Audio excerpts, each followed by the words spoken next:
What's up, everybody? Welcome to the Group of Five Guys podcast. I'm your host today, Jeff Murphy, and we are live from MTSU Fall Camp once again. It's a beautiful day, Murf. It's a beautiful day, Murf. This is going to get people confused. As you can see, my good friend Matt Sprouse, the star of this show, can't be here today. So we always ask our good buddy Murf, the fellow Paisan Italian stallion himself, to come in and help do this at MTSU. Obviously, lives in the Middle Tennessee area, is a Blue Raider fan, been a fan for a long time. An alumni. That's right. Yeah. Alumni and out here, and couldn't ask for better weather. Oh my 70 gosh. degrees, overcast. It's beautiful. It's gorgeous out here. You got two Italians named Murphy and start a football season. What else you want, man? None of it makes sense, Murph. None of it makes sense. But we're here. We got a jam-packed show for you guys today. We got head coach Derek Mason coming on. We got defensive coordinator Brian Stewart. We got strength and conditioning coach, absolute unit, Jamie Blatnick coming on. Wide receivers coach Cornelius Williams, and then QB1 Nick Vattiato joins after practice once it gets done. And as you can see, going to go to the second cam here. They are live right now, doing a little, looks like Team O versus Team D. Had an interception here a couple seconds ago, and you can see the new field out here, Murph, the new paint, the new turf. You got the building behind us, the facilities here. Oh my gosh, it's gorgeous. It's out incredible. Here. Hey, what's up, Coach? And there he is, the main man. Bro. Coach, how you doing? Hey, let's clip that. Feeling like I'm back in it. Right? Yeah. Well, Coach, let's get right into it. How's everything going? Everything's great, man. Look, right now, you couldn't ask for better weather. No, it's perfect. You know, these guys have gotten after it this morning. I think, yesterday was a 60-minute practice. Today's a 95-minute practice, and then we scrimmage tomorrow. So the biggest thing that we're trying to, get out of these practices, man, is giving guys opportunities, to get better. We talk about the quality of the reps.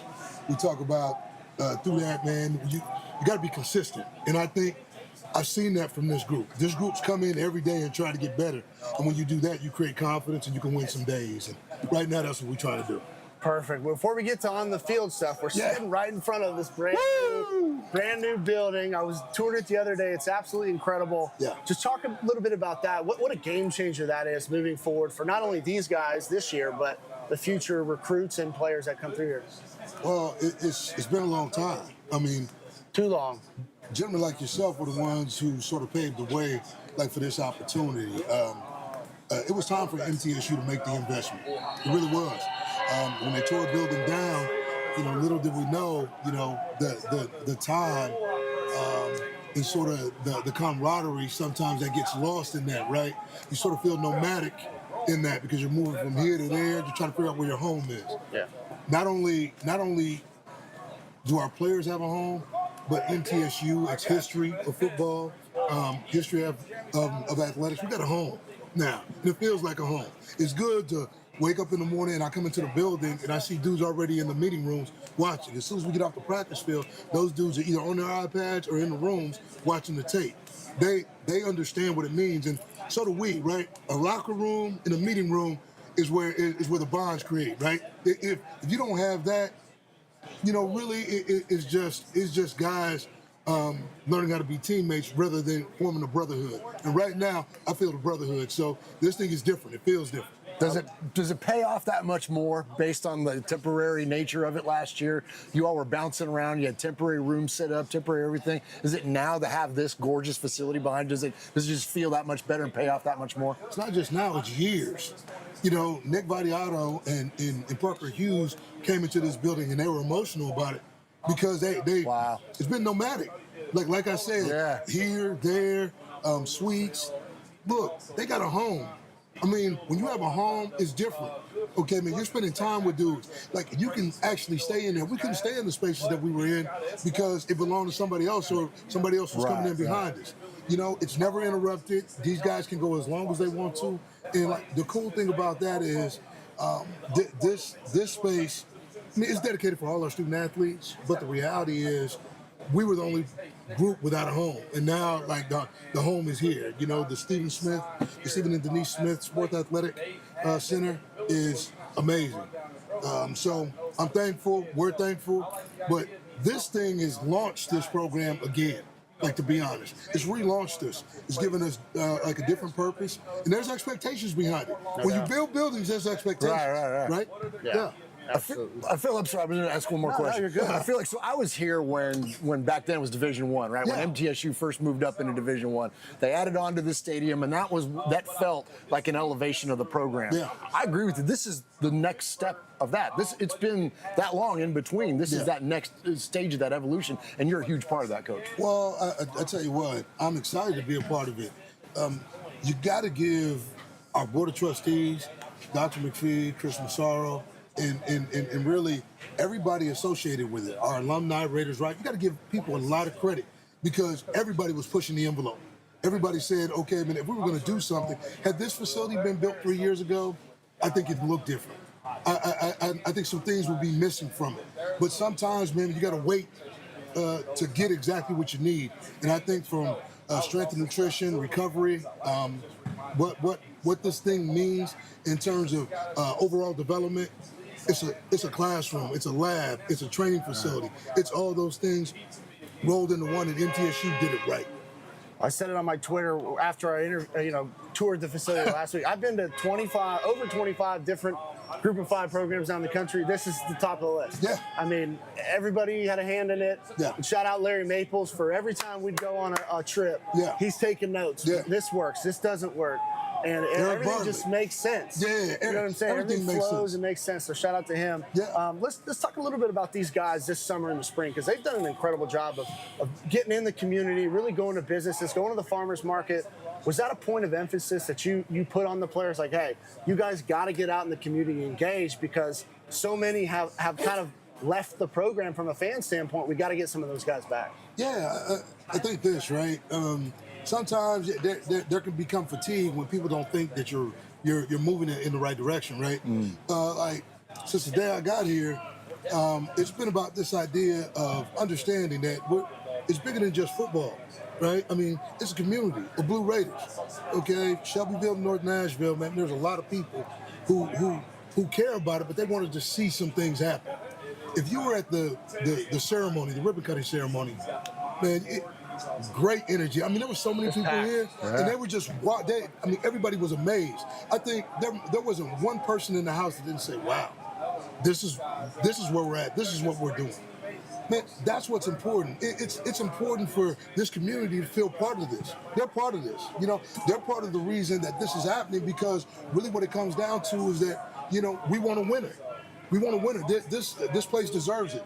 I showed our guys down there, when you go through the 50s, okay, man, and you look at the 60s, okay, man, you look at the late 80s and 90s, man, you start the early 2000s, there's championships down there. Yeah. There's expectation. When you look at the board, when you look at the field, when you look at the ribbon boards, when you look at there's expectations. There's legacy here. So for us, we've got to be about the work where we can leave this place. Okay, the seniors, the Vattiatos, the Parker Hughes, they leave this place, okay, reinvesting in this thing called MTSU football because this place got a lot of history. And so for us, the connection with community, the legacy that's come before these guys and where these guys are willing to take it, how hard they're pushing, man, it's a beautiful thing. I love it. So last year you guys come in a little bit late in the recruiting process, and tons of guys leave. You got guys that come in late. What's kind of the vibe this year during camp so far, as opposed to a year ago? Yeah, we spent June and July really just getting to know this team bonding, right? And it's been, and culturally, we sort of borrowed from Polynesian culture a little bit. I love it. Right? Talking about our mana. Well, who are we? Investing in rituals like the haka, right? I mean, like things that. What's up, Moose? Talk to me. Yeah, what's up, Moose? Yeah, I mean, this idea of brotherhood, not teammates, brotherhood, because it looks different, right? And like what we've seen, the 49 guys that we kept, that's the centerpiece of this deal. The 30 high school players that we brought in, I say 2/3 from the state of Tennessee. Like that's future. Okay, and then the acquisition piece were the character and talent, not just talent, but character and talent, because we got to grow like this culture's got to be grown, okay, man, and it's got to be authentic. Okay, so I think where we are now with this is much different than where we were a year ago. these guys understand what we're doing here, okay, and what the purpose is. The purpose, like for us, winning. We have one purpose. You know what? 80% of the guys playing football can all do the same thing. I told these guys, you're all one-on-one, but what's your 20%? What's the thing you bring to the table like that makes you different? And let me tell you something. If you ain't bringing nothing, then why you here? Okay, man, you better bring something to the table. And you know what? I'm seeing it. Guys are going after each other. I mean, if you look at the energy in practice, if you look at what it looks like, man, it looks different. It feels different than what it did a year ago. What does that equate to? I don't know. We haven't played any games. We haven't hit anybody yet. But it feels different. I'm not just saying it just because it's coach speak. I actually feel when I walk through the building, man, it feels different. It looks different. The practices are different. So that's what we are. Well, for somebody that's not here every day like you are, just to come out here, last time I saw this group practicing was last year. And you're right, Coach. You can feel it. It looks different. It sounds different. Yeah. Just sitting up here when we were talking about when defense was getting after, defense was looking good there a couple sessions ago. And you could just hear it. It was erupted. I mean, it was fantastic, man. I'm going to be a little biased here as an offensive guy. I know, an offensive guy. Like every time the defensive ball gets overthrown, they're acting like they did something. So that's Never did anything, man. That's just the secondary out there, okay? Well, I saw some creases too, so we got to fix a little bit of the ball handling. But I tell you what, I think that's what's been good, the ebb and flow, the give and take, right? I mean, I like the energy. Nick Vattiato talking trash to Jawan Gaston. They go back That's and different forth. for Nick. Yeah, He's that more is. of a quiet, show you by example type guy. So that's good. I like that. But again, that's the playful energy. They can go out, they can get after each other, but then walk into the locker room, okay, and not have that thing bleed over. It's like, okay, man, you got the best of me today. Let's come back and let's get this thing again. That's what I'm talking about with the brotherhood. It's truly iron sharpening iron.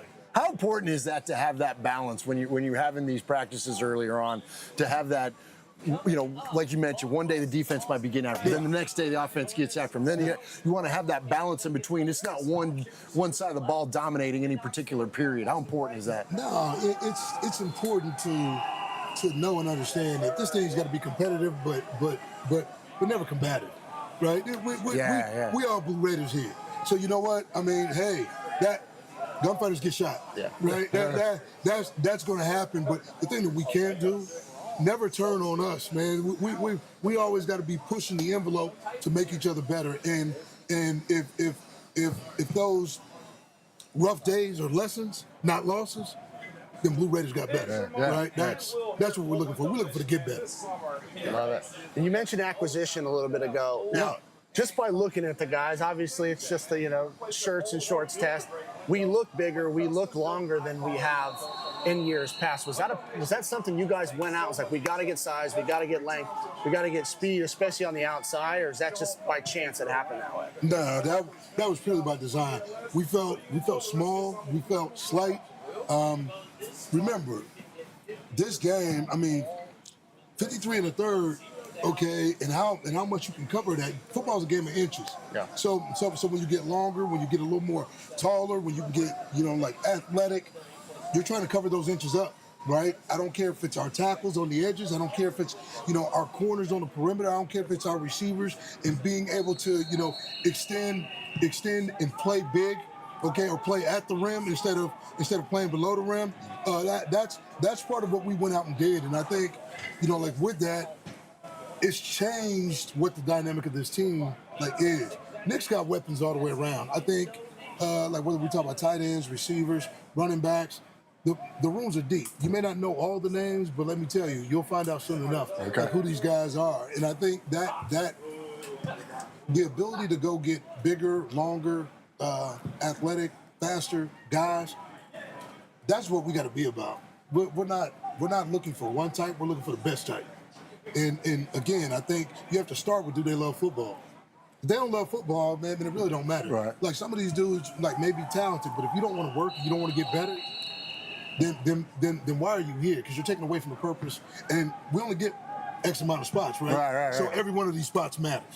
Yeah, you got to find guys that are culture fits for sure. No doubt. So, let me ask a little bit about the running game. So you mentioned connecting back with the history and some of the great Blue Raider teams of the past. Yeah. I got DeJuan Hicks's helmet right here, one of the best to ever do it in the running game.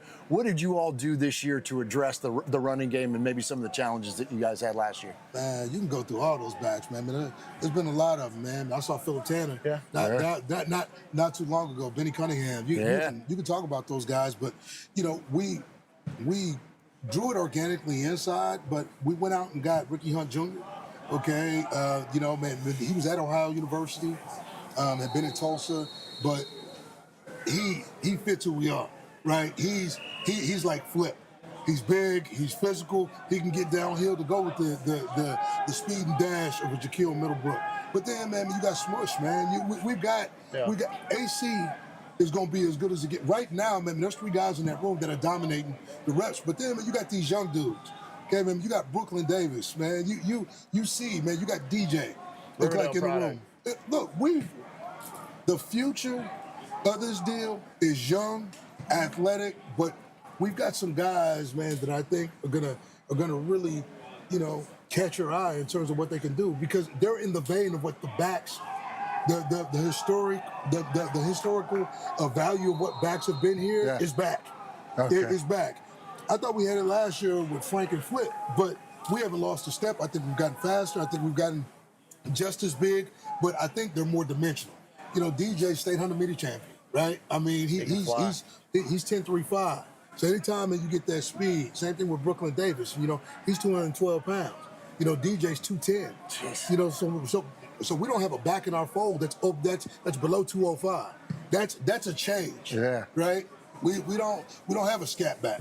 Okay? They're all bigger backs. Some of them got home run speed. Others have pure physicality with the ability to run between the tackles. That's all, man. Just hearing you talk about building with the youth movement and building that now legacy that's going to happen going forward, that fires me up, Coach. This is as a fan, I'm going to look for a wall to go run through right now, man. It's fantastic. But let me tell you, Benny and them dudes have been back. Them dudes are always around. That's what I like, right? Our alumni are really starting to engage these dudes, that's important, man, because there's historical stories. When you go inside the building, I thought that was one of the key features in the building, right? You come in, you can see the history on the wall. You can look at the All-Americans, man. You can look at all conference. You can look at the captains. That's important, because now, before, where were our stories? I don't know. I just saw one wall with some Super Bowl plays, man. But that's a part of our story, man. That's not our story, right? Now the story is being told, and those guys are coming back. They're seeing themselves, and they're proud to be Blue Raiders, and that permeates because these guys want to know who those guys are. That's so cool. Well, we'll get 2 more questions. We'll let you get out of here. Last question.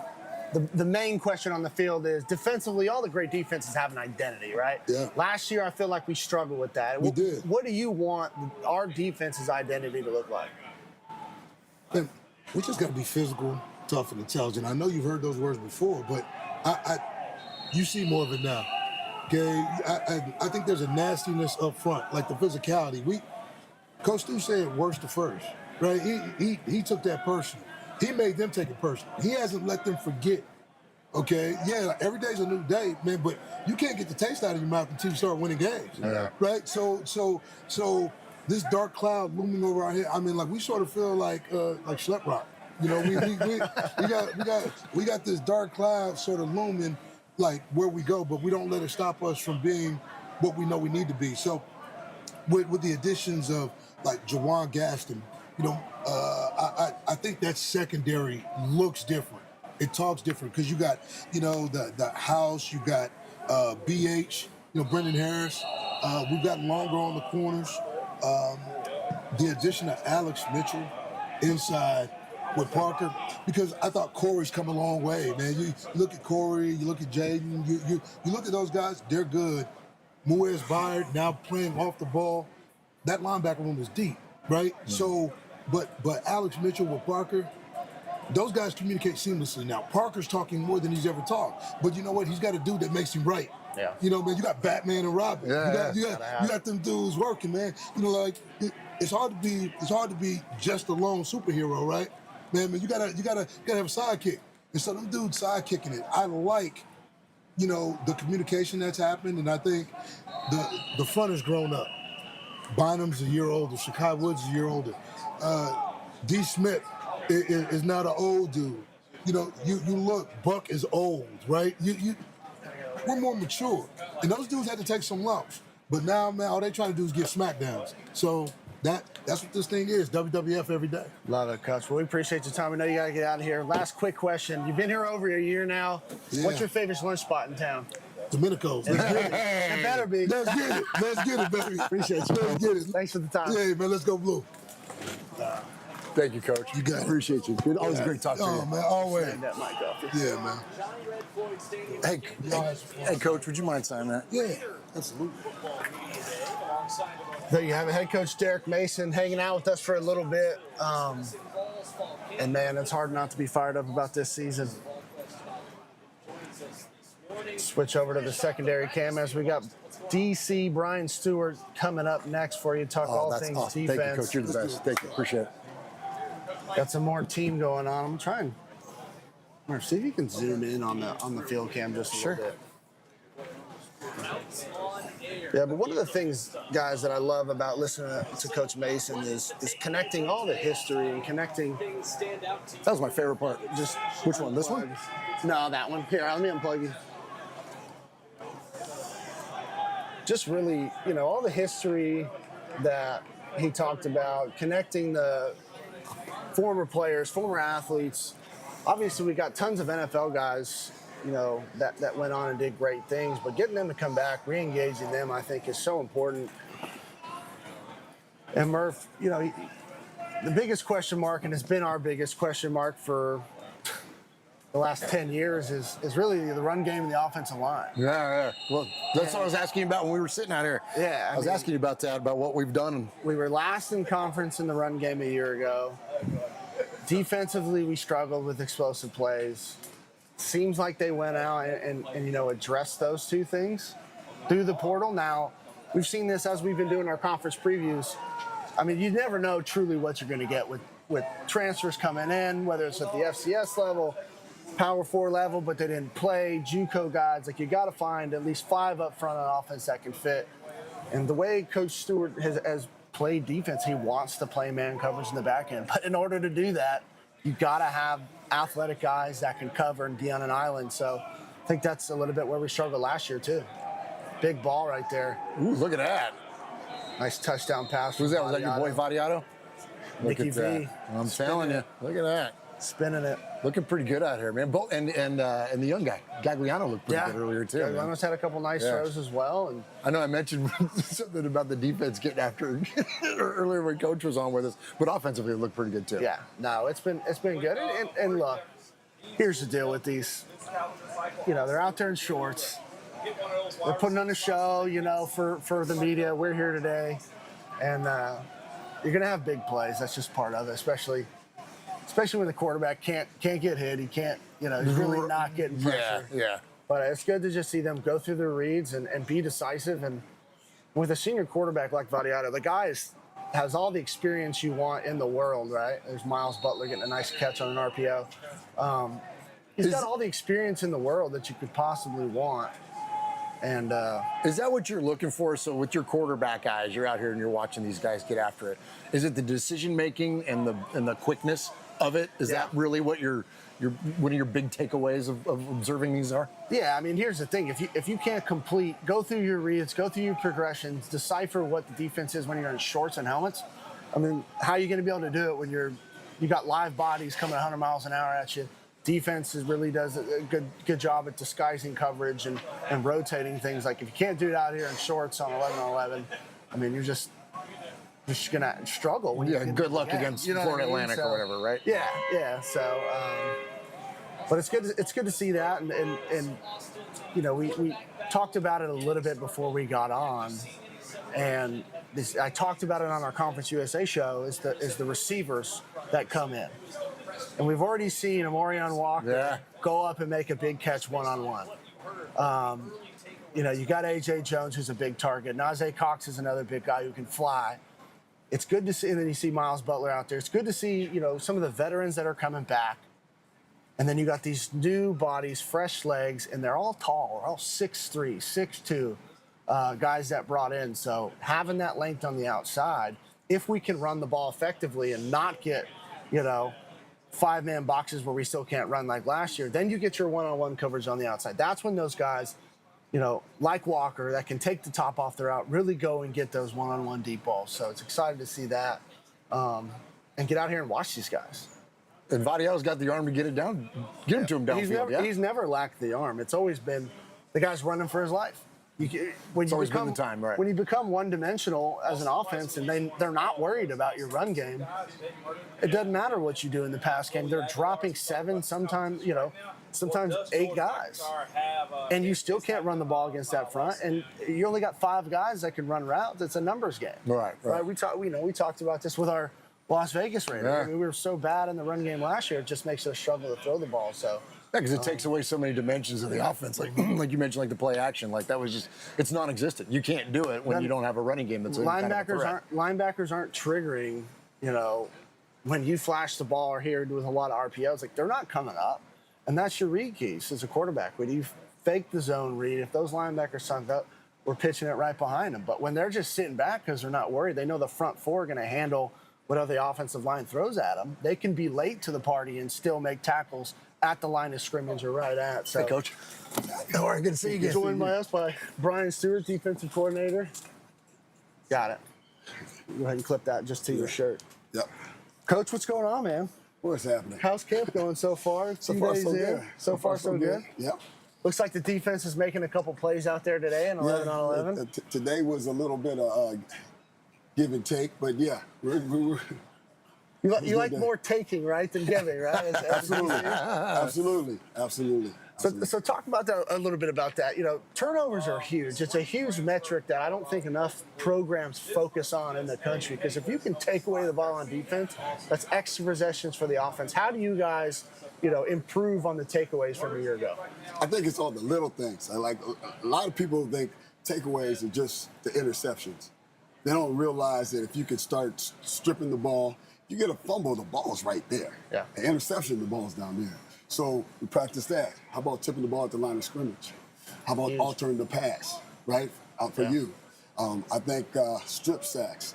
Instead of being selfish and trying to just tackle the quarterback, how about trying to knock the ball down so we got a chance?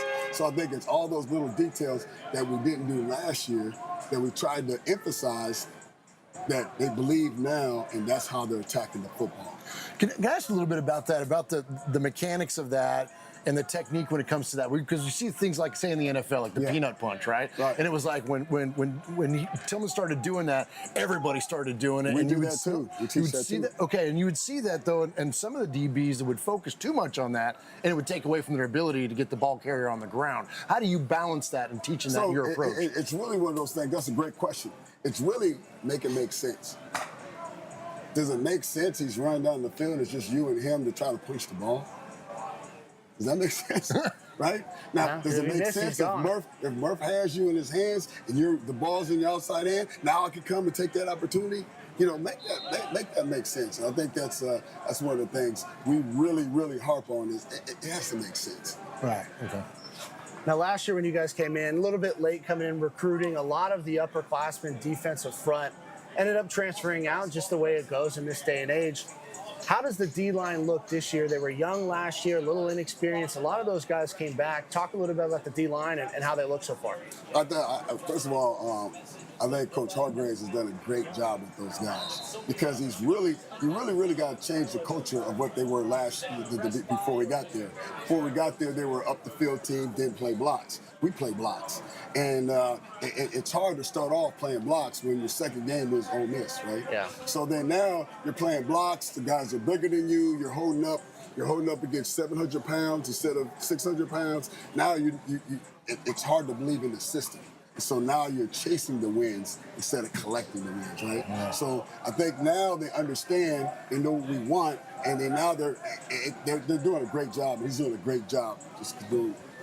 Let me ask you a little bit about the secondary. I know that's been a passion of yours and your coaching career. It would be if you look at all the different positions in the different groups that have come through MTSU over the years, defensive backs is an absolute hallmark of this. Especially safeties. Absolutely, right? Talk a little bit about that, about maybe some of the players we could look out for this year. Okay. First of all, I'm excited. I'm excited because I think we got John House coming back, who's a good player for us. We got Kalen Woods, kid from Oakland, California, man. Shout out, There we go. Yeah. It's our hometown. Tough as nails, and has some range. Does a good job of tackling the ball. A good tackler, not a big knock him. When I say a good tackler, it's just like the pilot that always lands the plane. Sometimes it's bumpy, sometimes it's smooth, but he lands the plane. That's the kind of tackler he is. So if you want him to knock somebody out, he probably won't do that, but he does a good job tackling. And then we have, I really like our safety. We got a transfer portal from Houston, and that's Jawan Gadsden. Okay. He's a little Swiss Army knife. He could probably play nickel, he could play both safeties, and he could play dime. So he's just real football savvy guy. So I think back there our IQ went up, and I'm excited about that. Okay. And Coach Mason talked about the linebacker room being deeper than it's been. You got Parker Hughes back. You got Alec Mitchell, who's a hometown kid from Chattanooga. Talk about that room and what you expect production-wise out of them. Well, first of all, now we got some very good leadership. So you got a guy who's played in Alex, who was a starter for 4 years, or 3 years rather, that he knows how to set the front, get everybody going with the right kind of demeanor. You got Parker, who's comfortable in the defense. Now he doesn't have to do as much because he has somebody who can do it. And then you got guys behind him like Jaden Thompson. We got Corey's playing real well. So Corey Smith's playing real well. It's a good group. Like Coach said, we got good depth. And so I'm excited because when you can put guys in and the speed doesn't go down and the IQ doesn't go down, you got a chance. You got a chance. That's the late in the second quarter before halftime. You can play some guys so you can get a breather. You're not holding your breath and you're not going like this in the booth. You know. That makes sense. We got one more question, Coach, before you get out of here. And my question is really, from a quarterback standpoint, the most difficult thing for me was recognizing coverage. So defense has to disguise really well, and then just pressure. What's kind of your philosophy when it comes to pressure? Do you want to bring a lot? If you do that, you got to have guys in the back end that can cover. So what's kind of your philosophy? Do you feel like you have the guys in the back end to be able to do it? So the philosophy has always been let's dictate what we want out of offense. Last year we couldn't dictate what we wanted because we were always under the gun. I think so. If you ask me how we want, obviously we want to be physical, tough, intelligent. But as far as pressure, we want to dictate it. We want to show here so they slide and then bring it here. We want to show and then be able to back up. We want to be able to show and come. I want to make it hard, not just on the quarterback, but on the play caller himself. I love it. Well, Coach, we appreciate your time. Murf, you got anything else? No, I'm good, brother. Thank you, Coach. Looking forward to the season, Coach. Yeah, absolutely. Yeah, thanks. Good to see you. Yeah, good to see you. Appreciate you. Brian Stewart, this last period. There you had it, Coach, defensive coordinator Brian Stewart, and answered really a lot of the questions, Murf, that I had is got to be able to cover in the back end. I mean, if you're going to bring pressure like he says he wants to, you got to have guys in the back end that can cover one-on-one, that understand, route concepts from an offensive standpoint. When you're playing the, deep third as a corner or quarters coverage as safety. So it was nice to hear that, but at the end of the day, till you get on the field and see these guys go, I mean, it's really no telling. But he mentioned a couple guys, the kid from Houston and House is back. So excited to see what our secondary and our front four can do. Yeah, man, absolutely. Again, I feel like there's so much of the theme of this so far today, Jeff. And for a guy that's been around this program, again, just from a distance as a fan and as a student for 30 years, like this feels like we're connecting back to, some excitement, and not only in the program, but just obviously the facility is the most obvious thing to point out. But all those things, those positions that you're talking about, or we just talked about with Coach Stewart, like that fires me up, man, because that's what Coach Mason said earlier is like there is greatness, with MTSU, but he was also pointed it out that's kind of gotten lost over a little while. Since when did you retire? 2012. 2012 was my last year. So since then it's gone to hell. Yeah, I'm I mean, just not had nothing to do with me, believe me.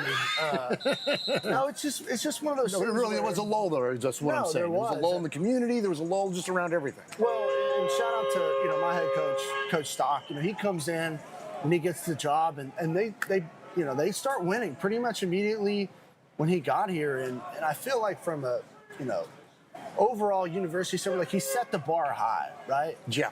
And What year was the Conference USA Championship that was here? well, the last one was, I believe Was that 18, 17? It was like 17 or 18. Yeah, okay. It was when Brent Stockstill was here in the quarterback. I don't Correct, remember the exact yes. year, but even before we had that, Reed in was here 09, then and all that? yeah, Yeah. In 09, you have a 10-win season or 11-win season, I can't remember. You go to the New Orleans Bowl, have a huge win, you have all this excitement, and then, you just kind of ride that out for a few years. And that's where when you have all the schools that we go to, Texas State, App State, all these schools that we've been to, and talk to the president, talk to the AD, and talk to the head coach. Like, so much of college football, college sports, and business for that matter, it's all about timing. You got to strike while the iron's hot. When momentum is up and fan base is high, people are supporting you. You can't just rest on your laurels and be like, okay, this is what we're doing. Everything's going to keep working out exactly the way we're doing it. You got to invest. You got to reinvest the funds that you get. You got to, so happy this was built, but you're talking 15 years, truthfully, probably late. Oh, yeah. And you go a 10-year stretch, really, where things have just little by little have been chipped away. And that was at a time, too, when Tennessee wasn't great. So the Tennessee, you had a chance to really take some fans that were always Tennessee fans but went to school here, and you weren't able to capitalize on all that stuff. So it's good to see the investment here now from a university standpoint, re-engaging the alumni, trying to re-engage not only the student athletes but the students that went here. I mean, you have so many people that graduated in Middle Tennessee that work in the community but have just been, kind of slowly but surely, they're not winning. Everyone likes a winner, but they're not winning. It makes it hard to support. And everybody has every reason to understand why they don't want to come back. But, man, the university's anteed up. They put in the facilities. It's here. You got the new turf down. You got all the things that are pointing up. Now we got to get people butts in the seats. Austin Peay, we open up. It's a whiteout. It's going to be a great atmosphere. Would love to see this stadium packed again. I mean, there'd be nothing better to support. Because at the end of the day, we say this all the time, me and Sprouse do. If you choose to not show up because you don't like the president or don't like this person or whatever your reason is, the biggest person you're hurting is the guys in the field. Yeah, 100%. Because you being in the stands, that changes the environment. I can't tell you how many games we've been to, tight, close games. The home crowd makes a difference. They get the offside penalty. The defense can't communicate when they're trying to audible, when the offense shifts. Like, it makes a difference. And when, for the last 10 years, we have not had a home field advantage. No. I mean, No, not at all. And a little bit of a home field advantage where opposing teams might come in and, like, they got to bring their own juice because there's only 2,000 people in the stands, 6,000, you know what I mean? But that's not the type of home field advantage you want. You want this place packed out, and then it benefits the community on a business level. If you pack this place out with 30,000 people, guess where they're staying? At the hotels here in town. Right. They're shopping downtown on the square to the businesses. They're going eating to at the Domenico's. avenues. They're eating at Domenico's. So you have all these factors, whereas if you get the community all bought in, whether you went to school here or not, you engage the business community, like it all serves and goes in one direction. And when we travel, that's the one thing we notice of programs that are extremely successful. From the president to the AD to the head coach to the businesses in town, they're all pushing and headed towards the same goal. And I feel like we're slowly trending that way here at MTSU in Murfreesboro. Yeah, I think so, and I agree with you. And it's that community involvement is so huge. And I remember, like, when I got here in 1997, I remember hearing, like, oh, we got a football team right down the road. Oh, and they're called the Blue Raiders because being an Oakland Raider fan, Yeah. I'm like, oh, they're Raiders too. And I just immediately was like, kind of gravitated towards it, and then obviously went to school here, and so earned my Blue Raider fandom and has never gone away. And they're my favorite football team. No doubt. But there are so many folks in this community that, like you said, they may have gone here, but they're fans of another team. They're staying home on Saturdays because they're watching UT or whatever the case may be. And I do think it's important to have that community involvement. And also, too, there's a big difference between 1997 and now, Jeff, and it's the size of this community as well. Murfreesboro, for those of you that aren't familiar with it, has grown exponentially every year ever since I've lived here, and it's now, I mean, it's huge. It's not only fastest the growing biggest county in Tennessee. There you go. And not only is it the biggest school in Tennessee, so it's like there's no reason the numbers shouldn't be there. But it did take that big step by the university to demonstrate that. It did take that step, not only with building the facility, but investing in the community. Advertise this football team. Let's promote this football team. Let's promote this university, this program. Let's get it out there. How many times on game day do folks in the community not even know it's game day? How would you know? Because there's nothing around. Yeah. So, like, let's invest in that. Let's promote that. Let's continue that momentum. Jeff, I'm telling you, for this is encouraging, dude. This is encouraging. This is fun. And, you know, hopefully this will impact the performance on the field. Hopefully that we'll see it. But even if there's, you know, a year of, you know, still building, we'll just call it that, building towards goal. No reason to not continue to support this football team. If you live in Murfreesboro, get your ass out here. Come watch this team. At least, you know, 2 or 3 games a year, at least get on out here. And you know what, too? It's fun. It's fun. That was just something, when my kids were young, this was one of the best things to do with them. I would take my boys out here. We'd sit out in the end zone and have just an absolute blast out here. The environment is great. And then now, too, like you're talking about, that new field, man, it's gorgeous out here. Sharp. It's freaking awesome.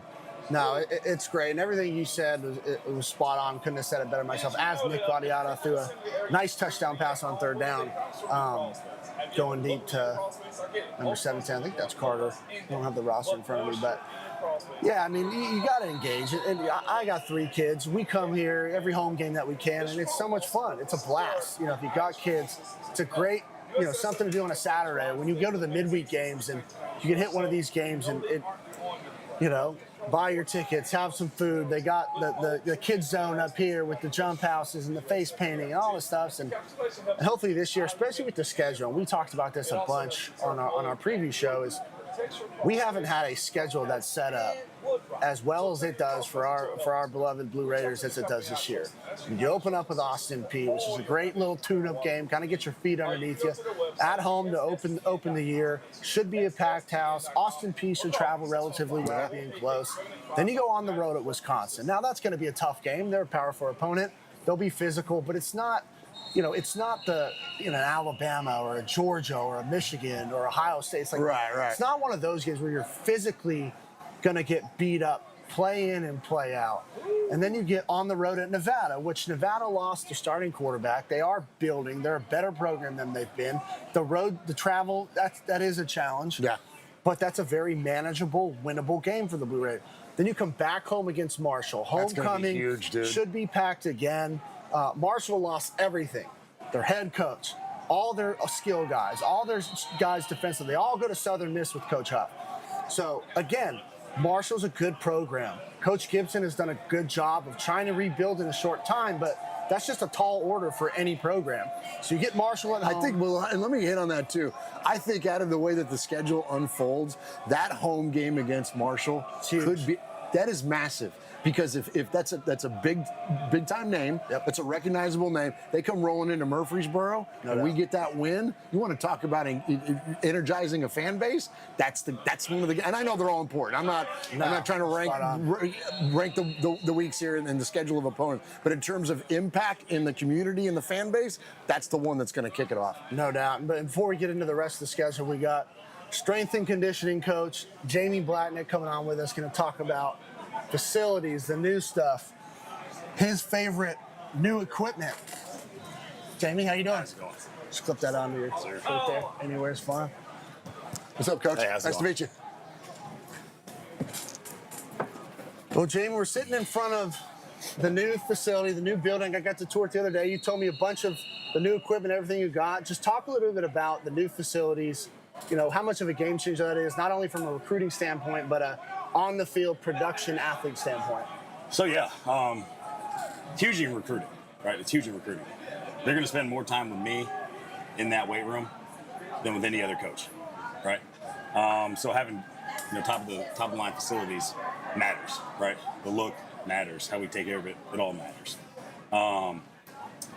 Equipment we have in there. So I was lucky enough to be, you know, get in early on it and kind of design it from the ground up.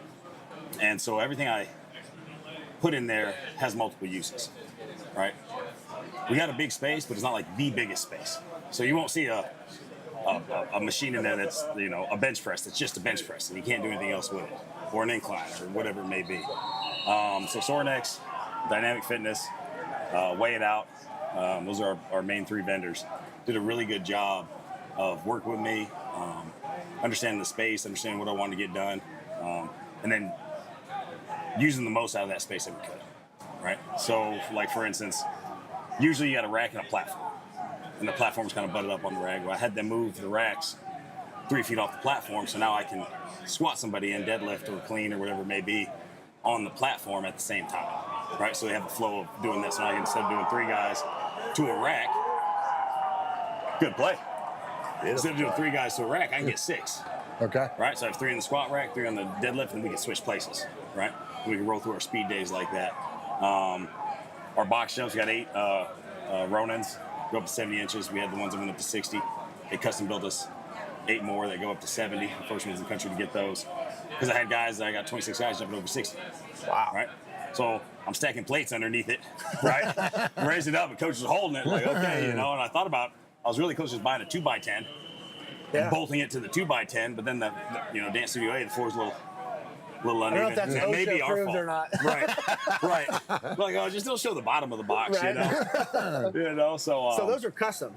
yes. Nice. Yep, they're custom. So we got those in there. We got the bear squats. It's a remodel of the old Super Cat. I don't know if you're familiar with that, but it's a Marv Marinovich used to use those a lot for plyometric movements, jumps, presses, split jumps, a lot of things you can do with those. Our hypers, Sorenex built the hypers there. We're going to have some attachments for those hypers that nobody else will have. Some bent pendulum attachments, some different things that'll just give us a new stimulus. So as I'm coaching or as I'm training the guys, what I'm always doing is once they kind of get good at something, right, you change it up. Yeah. So once you kind of get good with that straight bar, we'll give you a safety bar. You kind of good with that one, we'll give you a cambered bar, right? You kind of get good with that hyper, well, I'm going to change the strap. I'm going to change where the weight sits, right? Always give you a new stimulus, so then their progress just keeps doing this and doesn't start to stagnate, right? If you just have regular bars in the weight room, the only thing you can really do is add more weight or less weight. Well, your body gets smart too, right? Yes. Like you plateau after a certain point when you're doing the same things over and over again. So it's awesome to know that you have the ability to change that with the equipment and with your plan. We talk about this all the time on our show. Like we say, the most important hire a new head coach can be is the strength and conditioning coach, because you are the culture builder. You're with the players more than anybody else. So kind of talk about coming in last year and opposed to this year. How does it feel culture-wise, you know, player-wise, identity-wise? Oh, it feels phenomenal. Like it's so much better. It's so much better. And honestly, you know, when we got to the end of the summer, these guys they had a phenomenal summer, and they had done so well, not just with the lifts and the runs, but just coming together as a team, right? Upholding standards and keeping each other accountable. Like, you know, leaders are leading, right? So I don't have to harp on a guy, right? Because somebody's already jumped it. Oh, I'm like, right, oh, right. beautiful. He's right. Yeah. You know, that makes my job Self-policing. exactly makes my job easier. But it helps them come together as a team, right? And so I mean, even to like stretch lines, like with our claps, you know, claps for Chris sounds like thunder.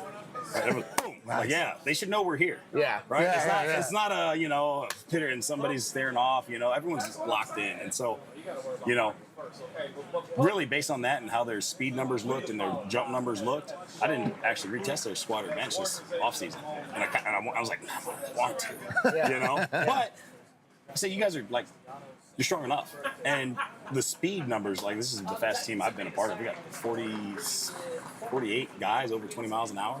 Wow. 2 over 23. DJ ran the 22.54,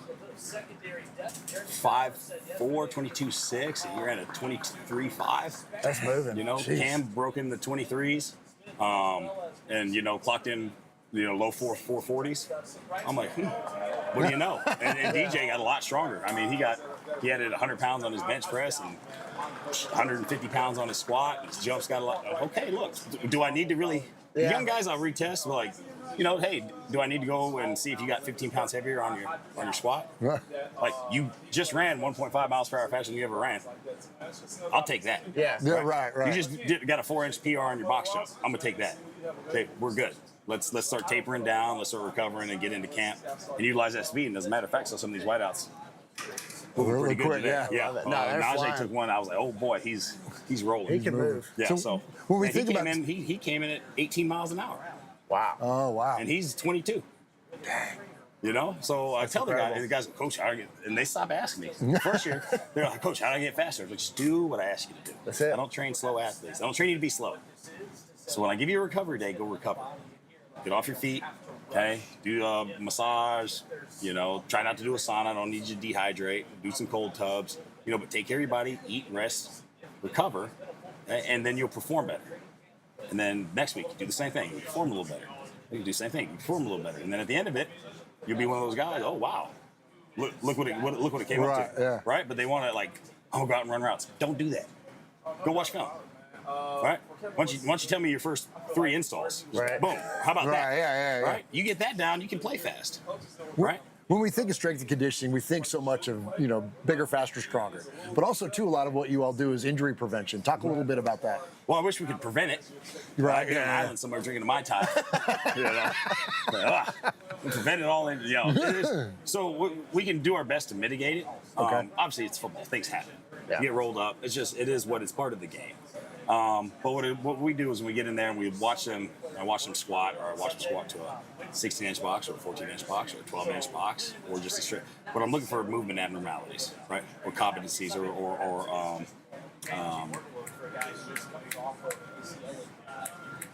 dropping the movement pattern. See what you did to me. I'm sorry. I ask good questions. Compensation patterns. Compensation patterns, right? So I'm like, okay, your hips should be doing this, but you're doing too much on the quads. Yeah. Right? Gotcha. See how the foot and ankle is moving, right? Well, it's hard for you because you got really bad dorsiflexion. So I get these guys and we'll do like stretch schools, in camp we'll do them in between every other lift, or in between the lifts, right? Okay. And that's the day where, who's got tight hamstrings, who needs footwork, right? Or what does the team need? And we'll have 5 or 6 stations that guys will go through and we'll work the foot. Okay? We'll work the Achilles, we'll work the shoulders, right? We'll start traction, right? And getting blood flow into those joints to try to help keep them healthy. And our blood flow brings in your growth hormone, the free test, helps clear the cortisol, right? Without the blood flow, you can't heal. So the worst thing you probably do when you got something dinged up is sit and wait till it gets better. It's just gonna Yeah, Right. it's just gonna Motion knot is up. lotion, right? Right. Yep. Body's made to move. Yeah. So let's get it moving. And then if they need a little extra, let's being right here, they can just walk right over. Hey, coach, this is bothering me. Let's do this. Maybe do RPR reset or whatever it may be. That's really like the best thing about being right here in the new facility. A lot of new toys and torture devices. So what's your favorite torture device, as you call it, that the players either they already don't like it or they're not going to. I mean, I love the hypers, and they can't stand the hypers, but we do a lot of hypers. When we don't have hypers on this, they look at me like, whoa, what? What's going on? Yeah, but I think those back attacks, they're gonna really like those. Yeah. And our Nordic, we got the inverse curl machines now. So Yeah, you were telling me about that the other day. Yep. So instead of doing them on the ground and maybe having some assistance, right? It's assisted already. It's got a pad, so you can load weight on it to help guys. You can't do one? Okay, well, let's put 90 pounds on there. Okay, you can do a set of 6 with 90. Then we start working them down until they can do one, right? Unweighted. Yeah. Or 6 unweighted, right? And then at that point, we say, okay, now we can add some weight, right? But those Nordics that I have now, they're off the ground, a couple feet, so you can actually go, instead of the floor is here, instead of just going here and up, now you can Oh, okay. you can get deeper. Yeah. Right, so we can get a better stretch. Those jokers are hard. So they're gonna go, oh man. But now it all came in right at camp. Like, we'll do a few Nordics, but you only need 3 a week to kind of maintain hamstring strength. So it's not off season now. Yeah. Right. Developmental group now, they're gonna have some fun with it. Right. Oh, that's good stuff. Well, and I know we've had a conversation way prior to this, and you kind of look at the old school model of everything's Olympic lifts, right? That's what I did when I was here. Everywhere we go, there's a lot of Olympic lifts, and you kind of have an interesting take on this. And not that you completely did away with them, but what's kind of your philosophy? Because I noticed a lot of more plyo stuff, box jumps, a lot of that movement type of stuff. What's the reasoning behind that? So, like, I grew up on Olympic lifts too, high school, college. Nothing wrong with it, okay? But the way I looked at it was this: is like now transfer portal's coming in, and how long do you have a guy? Do you have a guy for an off season? Do you have a guy for a year? Do you get him for 2 years? Are you lucky enough to get him for 4? Right? Then those lists are so complicated that okay, I can spend 8 weeks trying to teach you how to catch a power clean, and you know, you probably had a high school that didn't have a weight room. You know, so or I could teach you how to box jump in a day. Right? I can teach you how to deadlift in, you know, a week. Right? So for me, I was just looking at it going, okay, what can I get the most bang for my buck? Yeah. Right? And we recruit length. So long armed and legged guys, they're not built to catch cleans, right? Yeah. I'm not saying they can't. It's just anatomically. You don't see any guys like that in China's Olympic lifting team, right? No, you don't. Yeah. They're pretty short. Yeah, short, long torsos, right? It's perfect. Boom. You're right up under it. Nice, tall spine, right? So long limb guys, long femur guys, when they got to get down, like they got to squat, they got to lean to stay over the midfoot. That's just part of it. That's just how anatomically they are.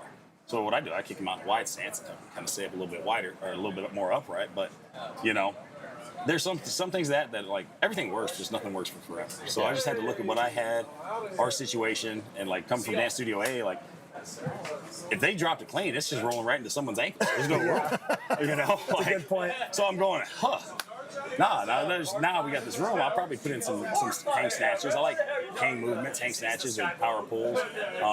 But it's just going to kind of be like, okay, what's the simplest thing I can kind of teach them so we can get the volume, right? Awesome. Well, Coach, we appreciate your time, and oh, absolutely. I always get getting into this stuff because it's so fascinating, and it's a side of college football and college sports in general that a lot of people don't understand how important it is. So having the new facilities, you here, it's been awesome to see. You can see a change in the guys just walking around. Yeah, they look good. So don't tell them that. Coach, appreciate it. Appreciate you. Yeah. Appreciate you. Coach. Just clip that off. Well, guys, there you have it. Strength and conditioning coach Jamie Blatnick. I'm telling you, we got one of the best in the country. I've been around him, traveling all over the place, meeting these guys, and they're a different breed, but I'm glad we got this guy. So, your turn.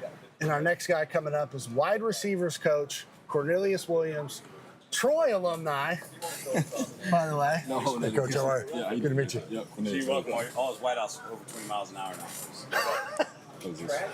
Yeah, just clip it anywhere in your shirt.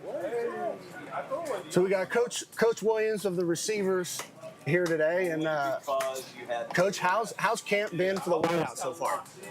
I think that the guys have been working their butts off, and the effort has been there. That's what I wanted to see at first, and then the next thing I want to make sure, of course, that the guys are catching the ball. You know, I want consistency out of the group is what I want, and those guys have done a good job with that. And then the thing I love to see too, that they're blocking on the perimeter and not being selfish, and that's a big thing when you got a receiver group. Guys kind of go out there and just kind of go through the motions in the blocking department, but these guys have done a good job of doing that. Well, that's how the explosive plays in the run game happen, right? When you guys are blocking downfield, do you feel like that's been better this camp than as opposed to last year's camp? There's no question. These guys, I mean, they're taking pride in everything that they're doing, and the blocking, man, has been a big part about what we talk about, because of those create explosive plays for the running backs, not just the running backs though, but the receivers that may catch a ball too, where you're chasing the ball down the field, or you're cutting off a guy on the backside, or somebody catch an out route and you're blocking down the field. That's a big deal. Love it. Talk about a little bit about the speed. It's one of the common themes that we've had out here today, watching practice and just seeing the explosiveness of that wide receiver group. Talk a little bit about that, about the importance of that to the offense. Right. The thing when we got here was one of the things that we really talked about and wanted to do was we wanted to get speed, and we wanted to be able to have explosive plays down the field because the thing you don't want to do in the game, it's great to have a 13-play drive, but at the same time, you don't want to have to continue to do that. You want to be able to, get you a first down, 2 or 3 plays, and then the next thing you know, you take a shot, you're able to run by guys. That's what you want to be able to do. Well, you got a lot of transfers coming in. You got Amorian Walker, Tyree Patterson, A.J. Jones, Najee Cox, who I saw freaking took off today. Who out of that group do you feel like really is going to be a household name come middle of the fall this year? And then you got to add Casey Stokes in there too. Yeah. So he's another kid. I think the thing that all those guys possess is they all can run, and that's the key to me. All those guys can run. They're not a bunch of selfish guys. And I want to say one guy, but I'm not sure. Yeah. Because to me, those Sorry, guys you can't play favorites. Nah, those guys have been doing a good job of. Yeah. Like, I mean, they're competing. They're going back and forth, and one guy make a play, another guy's like, all right, shoot, I got to go make a play too. So that's been the good part about it. Yeah, we saw Walker make a play, Cox make a play, Miles Butler out there, having some nice stuff. Out of the guys returning between Lacey, Carter, Butler, are any of the guys that are coming back, have they stepped up in any leadership roles in that room? Because that's so important, right? Yeah. Self-policing, kind of setting the tone for the room. Who's kind of stepping up from a leadership standpoint? Miles Butler. There's no question that it's been Miles Butler. He's done a hell of a job of, especially throughout the summer, getting those guys together. They come out here, they do the drills that we talked about, and I even allow him to incorporate some of the stuff that they want to do. They would have one-on-one sessions with watching film, and Miles would run it. And those guys, I actually sat and watched them one time, and they listened to him. And the thing that he does a great job of is talking to those guys, coaching them up, but not in a demeaning way, but in a way that he's demanding that they listen to him and respect him, but he's also helping those guys out. That's been a really big deal. And then the guy that's come on for us, man, that, we've really been looking to try to continue to get him to come on. There's Gamarian Carter. He's done a really, really good job of being consistent throughout this whole camp. Love it. You see his receivers are still on the field right now, getting extra, catches in, and the post-practice stuff that's so important. Yes. This season, we got to be able to throw the ball, but the run game has kind of been an issue the last couple of years. How do you feel offensively overall? How does the running game look? How does the offensive line look? Because they're going to dictate the opportunities you guys have on the outside. Agreed. I think that the running game, I think the offensive line is better. I think that the running game is going to be really good too. I think we got some really good backs. Of course, with Jaquel leading that group. But some of those young guys, man, and then a big guy coming in, Ricky coming in, he's going to help. But that offensive line group has gotten better. And I think the run game has gotten better, and that's going to allow us to be able to make plays down the field. Awesome. You look like you could still run routes yourself. You go out there and get these guys a practice once in a while, or what? How much does that play a role, though? Like, the fact that I know you can go out there and still do it. Does that give you a level of credibility in the room? Like, get out the way. You can't even do that. I mean, I think it helps that I'm not some big guy running around out there. I think that they like that I get out there and give examples or show them, or I probably got about 3 or 4 plays in me, but that's it. And then my legs gonna start to get tired for sure. But they like that I'm able to do that and go out there and run around with them. It's fun, man. Appreciate it, man. Of course. Appreciate the time. Oh, yeah, for sure. Troy alumni, now a Blue Raider. I know he doesn't, battle for the palladium is no longer more. I'm sorry about the military Murf. It's all right. I won't hold it against you. You're helping out the crew now. For so sure. Appreciate the time, and can't wait to watch the White House this fall. Yeah, appreciate it. Thanks, man. Yeah, thank you. Thanks, Coach. Good to meet you. Yeah. Appreciate it, bro. Appreciate Do you. you like this guy? Or Yeah, come on, bring on What's going on, brother? QB1. How are you, man? Coming in to finish up the show. Nicky V, throwing darts out there today. touchdowns today. I saw like 6 or 7. There was a few not so good plays. Nah, we don't talk about those. Don't talk about those. No, we don't talk about those. Nick, we'll Do I need to leave? Or Do we need to get another Italian quarterback in here? or No, what? I think we got it. You're Italian. I'm Italian. We got Let's do him. it. So We're good with what we got. That's right. So how's camp going so far? You're about a week in or a little Yeah, I less than think a week? today was practice 5, 2 days in pads now. It's been Great fun. energy out there today. Great It energy. seemed like it. Both sides Great of the ball. energy. That's something that you love. Like, defense does a great job of constantly having energy, even if we're kicking their butt in practice sometimes. And no, but they bring it, and I think that D-line is a unit that, they bring a lot of energy, and I think Coach Josh Smith on the defensive side of the ball, brings that energy, and I think that we match that, and it's been real fun. Well, stay there at the D line because that's somebody you go against every single day, right? Yeah. Like that was an issue last year. They were young. We lost a lot of our upperclassmen. From a quarterback standpoint, how do you feel that front 4, that front 7? How does that look as a quarterback standpoint? Going against that defense? I think they're getting better. I think Parker and the addition of Alex Mitchell in the linebacker room, their leadership has started to transcend it down on that D line, and I think that they're playing harder. I think that they're doing a good job. I think guys who were here last year have gotten better. We've had some additions like Matthias, who I think has become a leader in that D-line room, who's done a really good job. And then, like I said, I think Parker and Alex have like took it upon themselves to be the leaders in like the core of that defense. And they, like, you can tell the rest of the defense, both on like the front end with the D-line and then the back end with the DBs, like they all feed off of Parker and Alex, and those two do a great job on that defense. So what's the improvement on the defensive line? Are you still able to find some comfort in the pocket once in a while, or what? We had some guys on the O-line too, which I'm excited about. You know, guys like Jacob Otts and like Jacob specifically, just because, you know, like he's playing that left tackle position. He has it locked down. Like, I know for a fact when I drop back to pass, I don't have to worry about anything that's coming from my blind side. Jacob's done a great job. I think guys who were here last year have improved. I think Mateo's taken a really big step in becoming a leader. And then I think that the whole room as a unit, they've just bonded together in a way that like just allows them to play as a unit and play better together, which is, it's really like gives quarterback a lot of confidence. Yeah, and obviously, you know, you've been here, you know, feels like forever now, but how does it feel like coming from where this program was to now you're a senior, now you get in finally the building that, you know, was promised when I was here. Just talk a little bit about that, you know, the feeling there, being the senior, being the leader, and now getting in this beautiful facility that you guys deserve. Yeah, I mean, it's awesome. Like everyone who made this building happen is like, I'm forever grateful to them. All the donors. You know, like I was here when we still had the old old facility. Like there was a weight room and then the meeting rooms, but like obviously not what this is. You know, so like being here for that and seeing it get torn down, being in the Murphy Center for a little bit, having to do meetings up in the press box, and then finally see this building come to life and us be able to work out of it is just like, I mean, amazing. And like for me to be able to experience it for my last year is something that's like really cool. And I think that now the only thing, like, all I want to do is win, and that's the only thing that matters to me. No question. And in order to win, you know, you mentioned the O-line a little bit. How does the running back room look? You know, the O-line is obviously the biggest piece of the puzzle. It's been the question mark we've had for the last couple of years, but it feels like maybe we're a little deeper in the running back room than we've been in the last couple of years. Yeah, I think obviously Jaquel, who's been here the last 2 seasons, is like a certified baller. I would take him. Yeah, I would take that guy standing next to me in the backfield every single day of the week.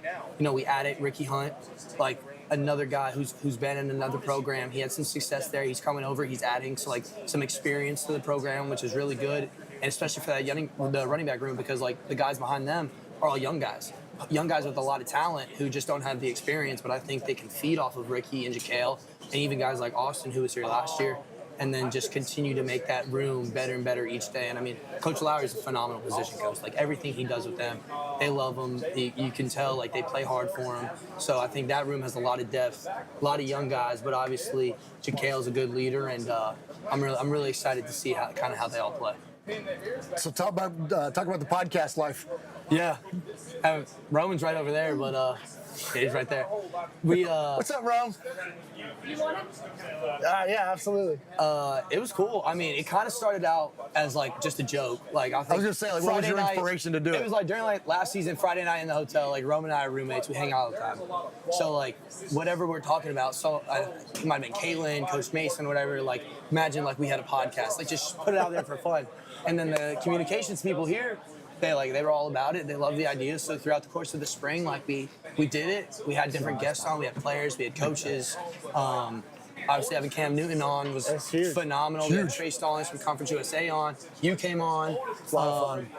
So it was really cool just to do something that was really cool, that was fun, and like Roman and I didn't have to do a lot of work. Like Matt Posey and the communications people took care of a lot of the stuff. We didn't have to edit anything, worry about filming. Oh, they had the easy. All you had to be was talent. We did all the easy stuff, but it was a great time, and I loved it. And Rome's a great dude. It's my brother for life, and we had a fun time. No, he's a character, that's for sure. Rome is a character. The last question I have for you, and I know you got to get in and shower. Talk a little bit about the wide receiver room. Seems like it's deeper than it's ever been. Got a lot of talent, new faces, some returning faces. Butler, Cam Lacey, Carter. Like, how has it been so far in camp with those guys on the outside? Bro, dog. It's been awesome. I think when you look at guys who were here last year, guys like Miles, Cam Lacey, G, like those guys I think have taken another step throughout spring, throughout summer, going into fall camp, and they've really taken control and I think have bettered themselves as players and as leaders. And then we added guys like A.J. Jones, Najee Cox. You think about Amarion Walker, like those guys who have added a lot of talent and a lot of depth to that room, like. And your size. And size, exactly, and size. So like you can do like a lot of different things. Like you got guys who are faster than everyone, who are going to go down and stretch the field. You got guys who can jump out the gym. You got physical receivers. You got twitchy wide receivers. What I love about all of them is that they're all smart. Like smart wide receivers are easy to throw to because they see what you see and they're able to kind of see the defense the way you do, and they're friendly. So I think that's been awesome to see out of those guys. Awesome. It's been fun to watch you guys today. Saw you out there spinning a little bit. Rome, how's life, man? Can't complain. Everything Can't good? complain. Yes, Camp sir. good? Heck. Hey, congratulations. I saw you have an NIL deal with the Acai Bowl. Yes, sir. Pliable. Pliable. Yes, sir. Me and Nick both. That's awesome. We do. Yeah, it's pretty sweet. Yeah, So we got to get you guys at Domenico's. I was gonna say, like, when are we gonna get to the shop? We'll get it in the works. Yeah, let's do it. Off there. We Let's can't talk do it. business over here. I like it. I like it. So what's your take on the facilities? Obviously, he gave his take as being, an older guy coming back, seeing the transition. Talk a little bit about the facilities and what the feeling is. It's unbelievable. Especially just like you said, older guys. He's only going to get it for 1 year. I'm going to get it 3 to 4. You know what I mean? So it's pretty sweet. Well, you better not go anywhere. 3 to 4. Don't plan on it. 3 to 4. The draft, hopefully. 3 to 4. No, yeah, it's unbelievable though. We got everything we need. It's definitely going to make everything a lot easier with meetings and then lifting. That weight room's unbelievable. Oh, it's big time. We had Jamie on. He was talking about all the tools of torture, he calls them. Yeah, that that guy's crazy. Guy's nuts. That guy's He's crazy. nuts. I mean, he looks like a professional wrestler. He could go out in the ring right now at SummerSlam and get it done. But I don't want to see that. well, guys, I appreciate you guys coming on. It was good to see you. Yeah, good to see you. Always. Thank you so much. We'll finish up the show. Good to see you. Always a good We'll time. talk shop. We'll talk shop after this. Let's do it. Yeah.